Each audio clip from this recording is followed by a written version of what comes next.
Hey everybody, welcome back. This is Dan from Power Profits University, Dean of Power Profits University, and I'm out doing my research today. We got a lot to cover every single week, so make sure you don't miss all of our free content. Hit that bell and like and subscribe. So I'm driving around and I saw something along the road here I want to show you, and I want to kind of give you a little insight on what it means to us as investors. So if you'll indulge me here for just a second. So looking out the front window of my truck here, you'll notice all of this stuff piled up on the curb. What is this? Well, those of you who are in the know what this is. What we have here is a little duplex right on the corner. And I've seen enough of this in my life as the son of an apartment manager and as an investor, as an adult, to know that is an eviction. It's not a pretty thing. Just looking at this, and it's really quite sad. Now, that could be an eviction from a duplex, and it likely is, because you can tell that that's a rental opportunity there, or that's a rental situation there. That's not a single-family home. But when we talk about foreclosures and we talk about what these folks who are facing foreclosure are up against, it's the same exact thing, because if they sit there long enough, they're going to be put on the curb. Their stuff is going to be removed, bagged up, set on the curb. Now, here's what I'm going to park here so I can kind of make a few points for you. When a foreclosure eviction or a rental property eviction happens, it has to go through due process. It has to go through a process of 30 days to 45 days of public notice, and you have to get the sheriff, and you have to go through a process of being able to gain entry into the house. It's called an FED, a forcible entry and detainer here in my state.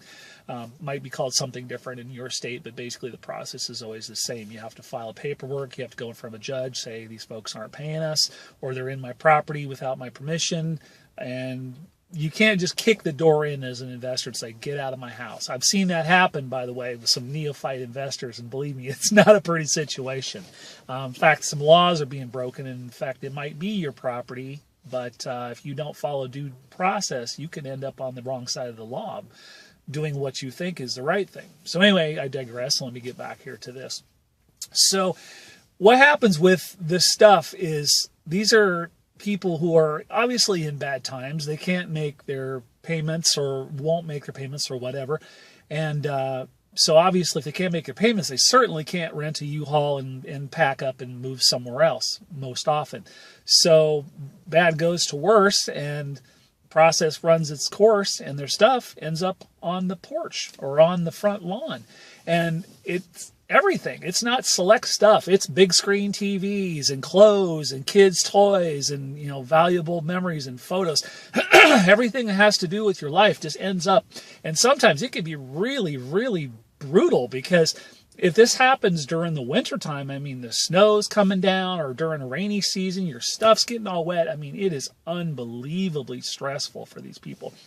So what that really means for us as investors is one thing. We have an opportunity to rescue these folks from the inevitable, because it's not a matter of if it's going to happen, it's a matter of when it's going to happen. If these folks who are in foreclosure, who we are approaching, don't work with us and don't have a solution and don't get out of the property, the winning bidder at an auction day has every right to do exactly what you just saw here.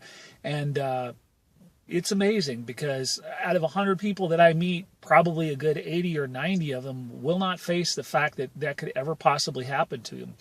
And so when I sit down with folks and I go through the process, I ask them a series of questions. What are you planning on doing? What do you think is going to happen if you don't? And sometimes leading folks through the process of really evaluating their lot in life and what's coming. Because a lot of times people just want to hide and stick their head in the sand like an ostrich, and the old proverbial ostrich, and just say, this is not happening. This is not real. It can't happen.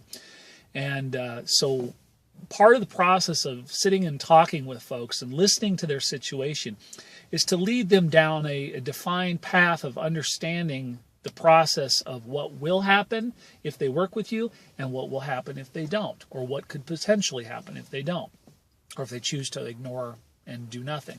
So that's my little insight here, just kind of a drive-by, just a little something I thought I'd share with you. My name is Dan, Dean at PowerProfitsUniversity.com. I'd sure love to teach you more about this interesting business, so visit us at PowerProfitsUniversity.com. And if you're interested in knowing more, learning more, pick up my latest book at FlipLikeThePros.com.